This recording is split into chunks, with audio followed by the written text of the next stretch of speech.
Hello विद्यार्थी मित्रों, आज આપણે ધોરણ 12 વિષય તત્વજ્ઞાન માં પ્રકરણ 2 દલીલનું રૂપ અને દલીલનું પ્રામાણિક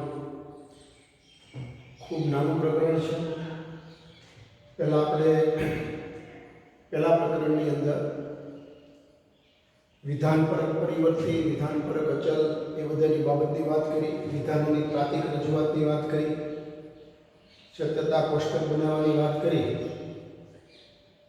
પણ એ બધું વિધાનો માટે હતું. પહેલાં વિધાન, પછી એની પ્રાતિક રજૂઆત કરવાની. પ્રાતિક રજૂઆતની અંદર વિધાનપરક તાર્કિક કારકો વાપરવામાં આવે, શક્યતા ફલનલક્ષી તાર્કિક કારકો, જેને એથી ઝેડ સુધીના કેપિટલ અક્ષરો. પછી તાર્કિક પરિવર્તીની વાત કરીએ આપણે, કે જે રૂપની માટે આપણે છે. અહીંયા પણ આપણે રૂપની જ વાત કરવાની છે, પણ એ દલીલની છે. પહેલામાં આપણે વિધાનના રૂપની વાત કરી. આમ તો દલીલો છે ને એ વિધાનોની બનેલી છે, એટલે દલીલનું રૂપ જોવા માટે વિધાનોનું રૂપ તો જોવું જ પડે. તો આપણે પહેલા પ્રકરણની અંદર વિધાનોના રૂપની વાત કરી, એના સ્થાનાપતિ નિદર્શનની વાત કરી. આપણે 5 પ્રકારના તાર્કિક કારકો જોયા. નિષેધ એટલે નથી, પછી અને સમુચ્ચય વિધાનની વાત કરી, કાં તો અથવા વિકલ્પ વિધાનની વાત કરી, જો તો શરતી વિધાનની વાત કરી, જો તો અને તો જ દ્વિશરતી વિધાનની વાત કરી. હવે આ જ તાર્કિક કારકોને આધારે આપણે દલીલના રૂપ પર જઈએ તો પહેલી બાબત એ આવશે કે અહીંયા આપણે સ્થાનાપતિ નિદર્શનો પછી લઈશું. પહેલાં આપણે દલીલના રૂપની વાત કરીએ. તો આપણે એક રૂપ લખીએ પહેલાં. પી શક્તિ ક્યુ, પી એથી ક્યુ, આ એક દલીલનું રૂપ છે. આ પી અને ક્યુ એ બીજી એબીસીડીના અક્ષરો છે, એટલે વિધાનપરક પરિવર્તી છે, એ રૂપને માટે વપરાય છે. વિધાનપરક અચલ હોત તો એ સીધી દલીલ માટે જ વપરાતા, તો આપણું વિધાનના રૂપ માટે વાપરવામાં આવે છે. તો આપણે પરિવર્તી માટે એવી વાત કરી કે આ પ્રતીકોની એક એવી ગોઠવણી છે કે જેને સ્થાને આપણે વિધાનો મૂકી શકાય. હા, આપણે વિધાનપરક પરિવર્તી કે જેને સ્થાને નિશ્ચિત વિધાન મૂકી શકાય એવું પ્રતીક. હવે આ પી અને ક્યુ ને સ્થાને આપણે વિધાનો મૂકીએ, બરાબર. હવે રૂપ છે તે અહીંયા અચલ નથી, આ પરિવર્તી છે. હવે પરિવર્તીને સ્થાને જો આપણે વિધાનો મૂકીએ તો દલીલ મળશે. આ દલીલનું રૂપ છે. પછી અહીંયા તાર્કિક કારકો, એટલે પરિવર્તીનો ઉપયોગ થાય છે અને તાર્કિક કારકનો ઉપયોગ થાય છે. આ પહેલી દલીલના રૂપ માટે વિધાનનો ઉપયોગ નથી થતો, વિધાન પર પરિવર્તી અને તાર્કિક કારકો અથવા તાર્કિક સંયોગીનો ઉપયોગ થાય છે. આ પહેલી વાત. બીજી બાબત એ છે કે આ પરિવર્તીઓ જે છે એની એક ખાસ પ્રકારની ગોઠવણી છે. અહીંયા માની લો કે પી આવ્યો છે, તો અહીંયા પણ પી છે, અહીંયા ક્યુ છે, તો અહીંયા ક્યુ છે, બરાબર. અને પહેલું વિધાન છે એ શરતી છે, બીજું વિધાન છે એ સાદું વિધાન છે, ત્રીજું વિધાન છે એ પણ સાદું વિધાન છે. એટલે એક ખાસ પ્રકારની ગોઠવણી છે. આ પરિવર્તીઓની વ્યવસ્થિત ખાસ પ્રકારની ગોઠવણી છે. હવે જો આની આ પી અને ક્યુ ને સ્થાને આપણે વિધાનો મૂકી દઈએ, બરાબર, તો આપણને દલીલ મળશે. પછી જે જગ્યાએ જે વિધાન, દાખલા તરીકે પી છે તો પી ની અંદર પહેલા જે વિધાન મૂક્યું હોય ને પછી બીજી વખત જ્યાં પી આવે ને ત્યાં એનું એ જ વિધાન મૂકવાનું. ક્યુ ની અંદર એક વખત જે વિધાન મૂક્યું હોય તો પછી ક્યુ ની અંદર એ જ વિધાન. આપણે એનું ઉદાહરણ દ્વારા સમજીએ. આપણે એવું લખીએ, જો વરસાદ આવે છે તો પાક સારો થાય છે. તો અહીંયા જો પી ને સ્થાને આપણે વરસાદ આવે છે, ક્યુ ને સ્થાને આપણે પાક સારો થાય છે. તો વળી પાછું પી છે, તો શું આપણે લખશું અહીંયા સાદા વિધાન તરીકે વરસાદ આવે છે. આ 3 ટપકા એટલે તેથી અહીંયા ક્યુ છે, તો ક્યુ ની અંદર પાક સારો થાય છે. હવે આ રૂપ ઉપરથી, આ દલીલના રૂપ ઉપરથી આપણે પી અને ક્યુ ને સ્થાને અનુક્રમે શું મૂક્યું? પી બરાબર શું મૂક્યું છે આપણે? પી બરાબર વરસાદ આવે છે. અને Q બરાબર પાક સારો થાય છે. તો આ એક વ્યવસ્થિત ગોઠવણીને આધારે આપણે વિધાનોની પણ એ રીતે જ આપણે ગોઠવણી કરીએ તો આપણને આ વિધાનના રૂપમાંથી આપણને દલીલના રૂપમાંથી આપણને દલીલ પ્રાપ્ત થાય છે. બરાબર? એટલે આ જ રીતે આપણે બીજું ઉદાહરણ લઈએ તો દાખલા તરીકે જો હવા આવે છે તો વૃક્ષોના પાન હલે છે. તો અહીંયા હવા આવે છે તેથી વૃક્ષોના પાન હલે છે. અહીંયા આપણે પી ને સ્થાને હવા આવે છે, પી ને સ્થાને વૃક્ષોના પાન હલે છે. તો વળી પાછું પી એટલે હવા આવે છે. તો આ રૂપ છે પી શક્તિ ક્યુ, પી તેથી ક્યુ. આ એની ઉપરથી આપણે દલીલ બનાવી. આના સ્થાનાપતિ નિદર્શનો કહેવાય. હવે દાખલા તરીકે આ દલીલ છે એને આપણે પ્રાતિક ભાષાની અંદર એટલે કે વિધાન પરક અચલને માટે તો આપણે આવું લખી શકીએ a શક્તિ b. એટલે a એટલે વરસાદ આવે એટલે a તેથી b. પછી અહીંયા આપણે m શક્તિ n તેથી n. જો આપણે વિધાનો દ્વારા પણ રજૂઆત કરી, પ્રાતિક પ્રતીકો દ્વારા રજૂઆત કરી અને રૂપની પણ રજૂઆત થઈ. બરાબર? તો દલીલોનું આ એક રૂપ છે. આ રૂપ પ્રમાણેની અસંખ્ય દલીલો હોઈ શકે. જેમ વિધાનની અંદર વિધાનનું રૂપ હોય, ખાલી p હોય તો એમાં સાદું સંયુક્ત કે જટિલ સંયુક્ત વિધાન આવી શકે.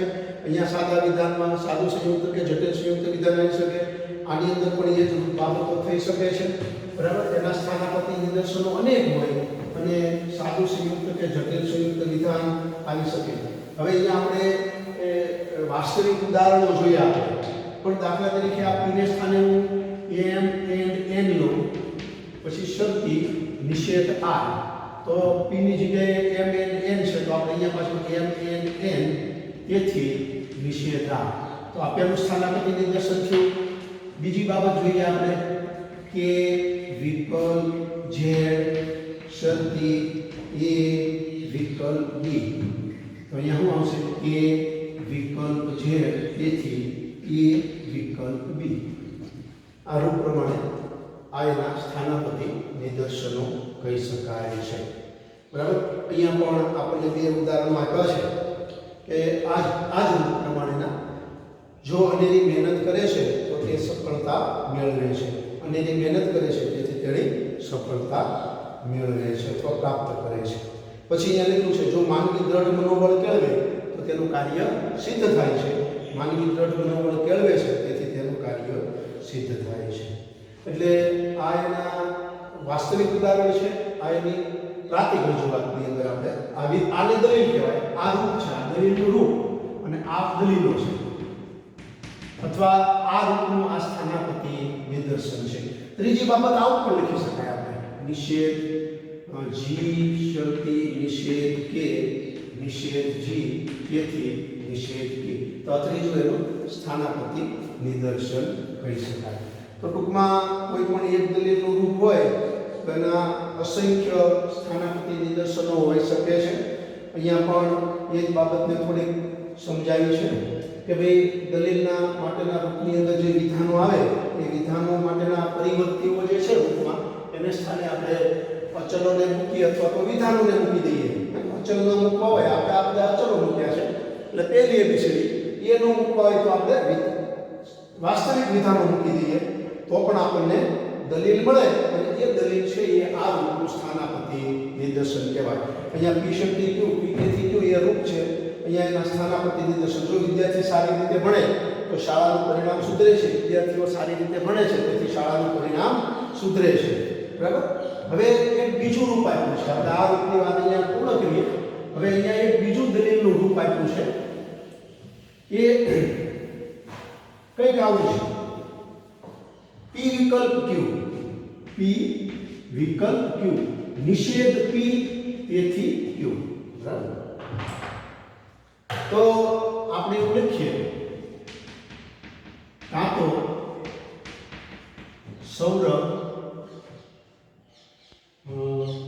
શિક્ષક છે અથવા સૌરભ કારકુન છે. પછી પી તરીકે આપણે શું લીધું? સૌરભ શિક્ષક છે, તો અહીંયા પી નથી એટલે પી નિષેધ. એટલે શું થશે બીજા વિધાનમાં? સૌરભ શિક્ષક નથી, તેથી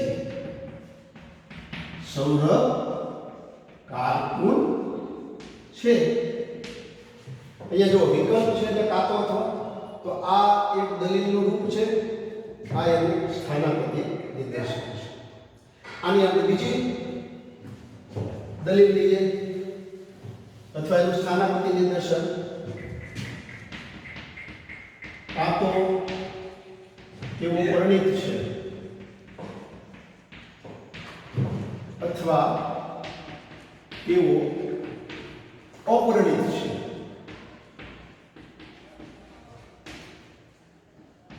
તેઓ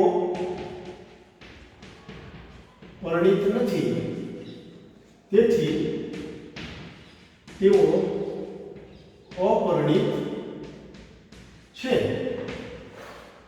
તો એ રૂપ પ્રમાણેનું પી વિકલ્પ ક્યુ નિષેધ પી, તેથી ક્યુ એ રૂપનું આપણે આ બે સ્થાનાપતિ નિદર્શનો જોયા. હવે દાખલા તરીકે આવા વિધાનો વાસ્તવિકતા ન હોય, વાસ્તવિક વિધાનો લખ્યા ન હોય, તો ખાલી તાકીદ રજૂઆત હોય, તો આવું હોય એમ વિકલ્પ એમ, પછી નિષેધ એમ, તેથી એમ, બરાબર. પછી આવું લખ્યું આર એન એસ વિકલ્પ એમ, અને કાઉન્સમાં નિષેધ આર એન એસ, તેથી એમ. તો આ પહેલું સ્થાનાપતિ નિદર્શન, આ બીજું સ્થાનાપતિ નિદર્શન. ત્રીજી વાત એ શક્તિ બી વિકલ્પ એમ એન એન નિષેધ એ શક્તિ બી, તેથી એમ એન એન, બરાબર.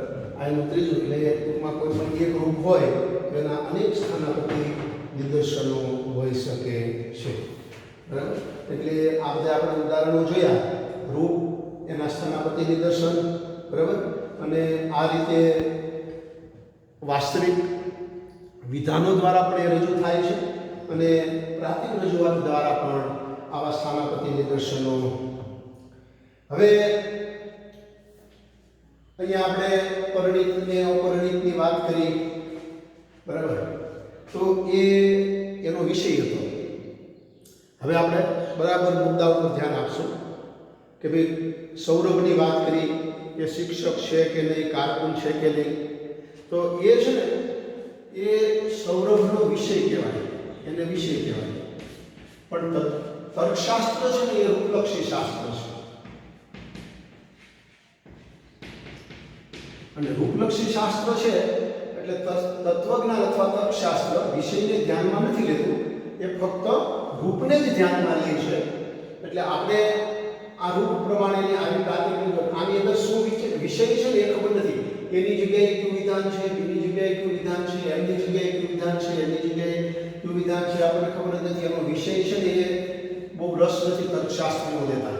ફક્ત રૂપને આધારે કે આ રૂપ પ્રમાણે દલીલ ગોઠવાયેલી છે, હા તો બરાબર છે, બરાબર. એટલે રૂપની મહત્વનું બાબત એ છે કે તત્વજ્ઞાનની અંદર અથવા તર્કશાસ્ત્રની અંદર રૂપને જ મહત્વ આપે છે અને વિષયને અવગણે છે. 11મા ધોરણની અંદર પણ આપણે એ જ શીખી ગયા છીએ કે તર્કશાસ્ત્ર એ રૂપલક્ષી શાસ્ત્ર છે, બરાબર. ઘાટ ઘડિયા પછી નામ રૂપ જુજવા અંતે તો હેમનું હેમ હોય છે.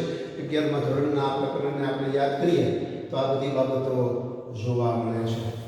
એટલે અહીંયા આપણે દલીલનું રૂપ અને તેનું સ્થાનાપતિ નિદર્શન આ મુદ્દાને આપણે પૂર્ણ કરીએ. પછી બીજો જે મુદ્દો આવે છે એ છે દલીલનું પ્રામાણ્ય. હવે દલીલના પ્રામાણ્યની બાબતની અંદર જેમ વિધાન, જો બરાબર યાદ રાખજો, વિધાનનું મૂલ્યાંકન શેને આધારે છે? સત્ય અસત્ય ઉપર. વિધાન સત્ય હોય અથવા અસત્ય હોય, વિધાનનું મૂલ્યાંકન આપણે એ રીતે કરી શકીએ, પણ દલીલનું મૂલ્યાંકન સત્ય અસત્ય ઉપર નહીં પણ પ્રામાણ્ય અને અપ્રામાણ્ય ઉપર, એટલે કે પ્રમાણભૂત અથવા અપ્રમાણભૂત.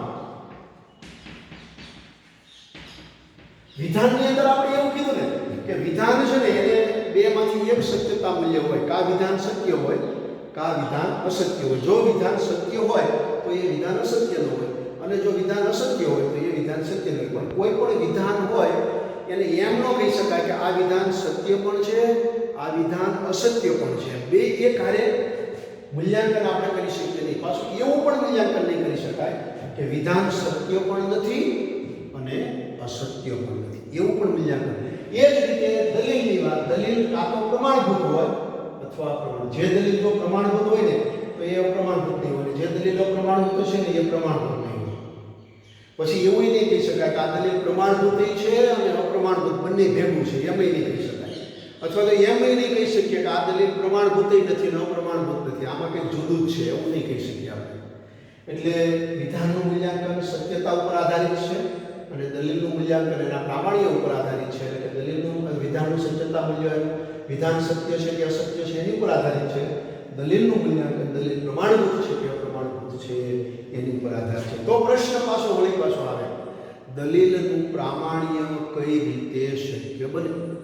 અને પ્રમાણભૂત દલીલ કોને કહેવાય, અપ્રમાણભૂત દલીલ કોને કહેવાય? 11મા ધોરણમાં આમ તો શીખી ગયા છીએ, છતાંય આપણે ફરી વખત લઈએ, બરાબર. હવે દલીલની અંદર વિધાનો આવે છે. આપણે એક દલીલ પહેલા લઈએ પછી આપણે આગળ વધીએ. જો રાજીવ ગાંધી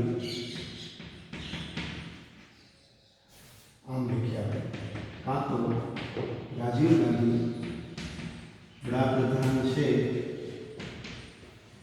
અથવા રાજીવ ગાંધી પાયલોટ છે. આપણે અહીંયા લખીએ રાજીવ ગાંધી પાયલોટ નથી, તેથી રાજીવ ગાંધી વડાપ્રધાન છે. આ દલીલ છે. આ દલીલનું રૂપ આપણે લખવું તો આવું લખીએ, પી વિકલ્પ ક્યુ નિષેધ ક્યુ, તેથી પી. આમાં બધું થોડુંક બદલાઈ ગયું છે. આપણે પાયલોટને નિષેધ કર્યો છે, આ એનું રૂપ છે. હવે અહીંયા આ તેથી પછી જે આવે છે એને ફલિત વિધાન કહેવાય,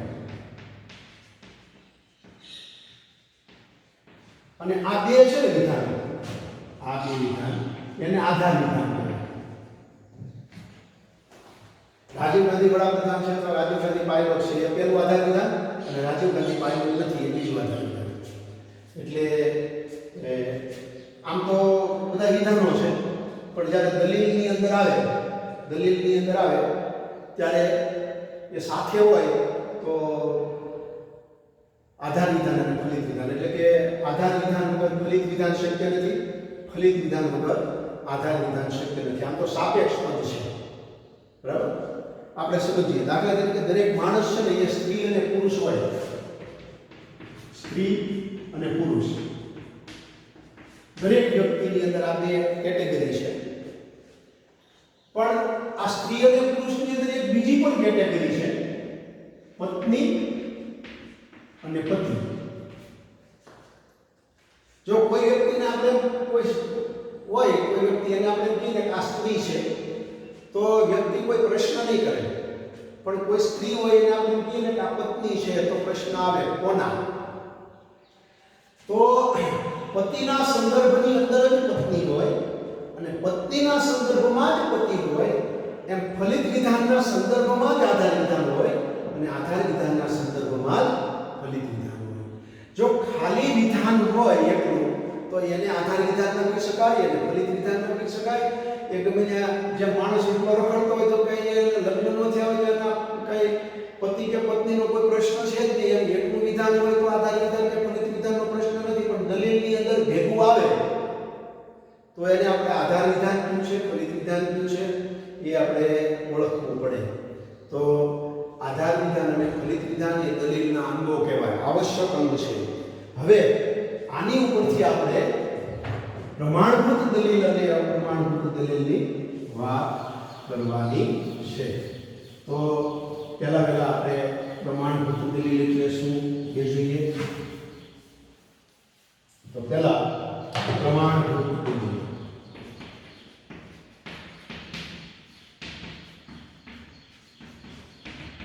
પુસ્તકની અંદર જ વ્યાખ્યા આપી છે કે જો તેના આધાર વિધાનો સત્ય હોય તો તેનું ફલિત વિધાન અસત્ય હોય જ નહીં, એટલે કે એ સત્ય જ હોય. જે દલીલના આધાર વિધાનો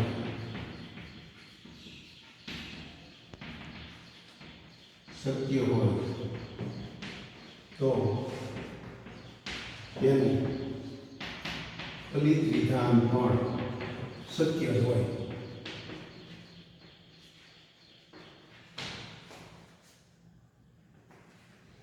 ઉદાહરણ આપણે જોઈએ. આવું લખીએ આપણે. આ તો જૂનું ઉદાહરણ લઈએ. તેઓ પરિણીત છે અથવા તેઓ અપરિણીત છે.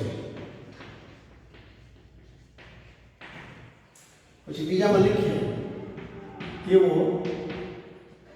પરિણીત છે તેથી તેઓ અપરિણીત છે. એમાં માની લો કે આ બે આધાર વિધાન સત્ય છે. તો અહીંયા શું આવવું જોઈએ? આની આ વસ્તુ હોય ને તે પરિણીત છે, અથવા અહીંયા એવું લખવું પડે કે તેઓ પરિણીત નથી, તો જ અહીંયા તેઓ અપરિણીત છે એમાં. તો અહીંયા આધાર વિધાન જો સત્ય બે માની લઈએ ને તો ફલિત વિધાન અસત્ય બને છે. તો દલીલ આ પ્રમાણભૂત નહીં, આ દલીલ અપ્રમાણભૂત બનશે. હવે ઘણી વખત એવું થાય કે દલીલના આધાર વિધાનો અને ફલિત વિધાનની વચ્ચે આવા સત્યતાનો નિર્ણય કઈ રીતે થાય? તો એનું ગર્ભિતાર્થ સંબંધની વાત આપણે 11મા ધોરણની અંદર પણ કરી. જે આધાર વિધાન અને ફલિત વિધાન વચ્ચે ગર્ભિતાર્થ સંબંધ હોય, બરાબર, તો એવી દલીલ હંમેશા લગભગ પ્રમાણભૂત જ હોય છે. અથવા અપ્રમાણભૂત દલીલની એક મોટી લાક્ષણિકતા કે જે દલીલના આધાર વિધાનો સત્ય હોય અને એનું ફલિત વિધાન સત્ય હોય એવી દલીલ હંમેશા અપ્રમાણભૂત હોય. પણ અહીંયા તો આપણે એવું લખ્યું છે જે દલીલના આધાર વિધાન સત્ય હોય અને એનું ફલિત વિધાન પણ સત્ય હોય તો તે દલીલ પ્રમાણભૂત હોય. અને અપ્રમાણભૂત દલીલની લાક્ષણિકતા કઈ છે? અપ્રમાણભૂત દલીલ. તો આની અંદર બીજું કાંઈ નહીં, થોડો ફેરફાર કરી નાખવાનો છે. શું ફેરફાર કરી નાખવાનો? કે જે દલીલના આધાર વિધાન સત્ય હોય તો અને તેનું ફલિત વિધાન અસત્ય હોય તેવી દલીલ હંમેશા અપ્રમાણભૂત છે. પ્રમાણભૂત દલીલ અને અપ્રમાણભૂત દલીલની વાત આપણે કરી, બરાબર. હવે અહીંયા આપણે મનોયજ્ઞની થોડીક વાત કરીએ. ખાસ તો આ બધા દલીલોની જે બાબતો છે ને એના રૂપની બાબત છે. અહીંયા 10 દલીલ આપી છે, વાસ્તવિક દલીલ આપી છે. વાસ્તવિક દલીલ મનોયજ્ઞ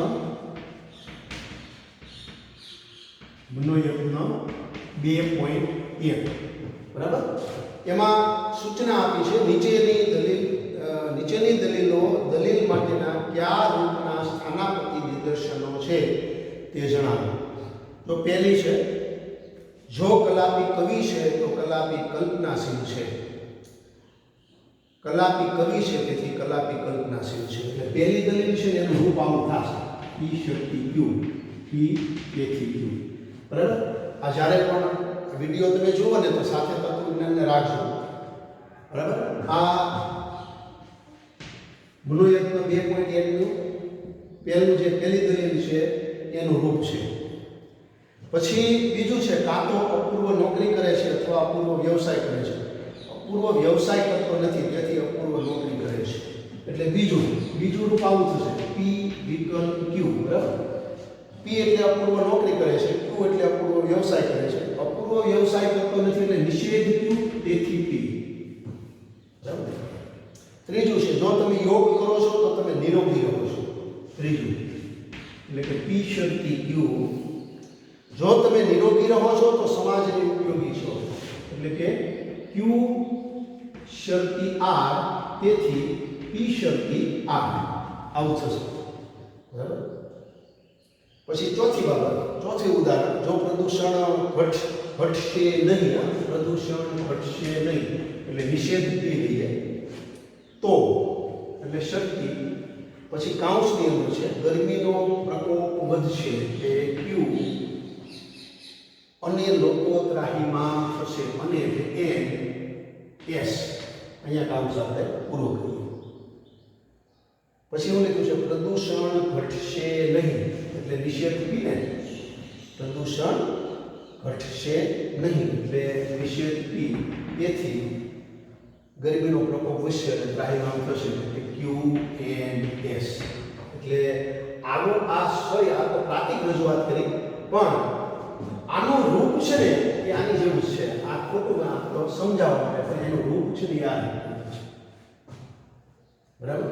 એટલે ચોથામાં પણ આ જ રૂપ થશે.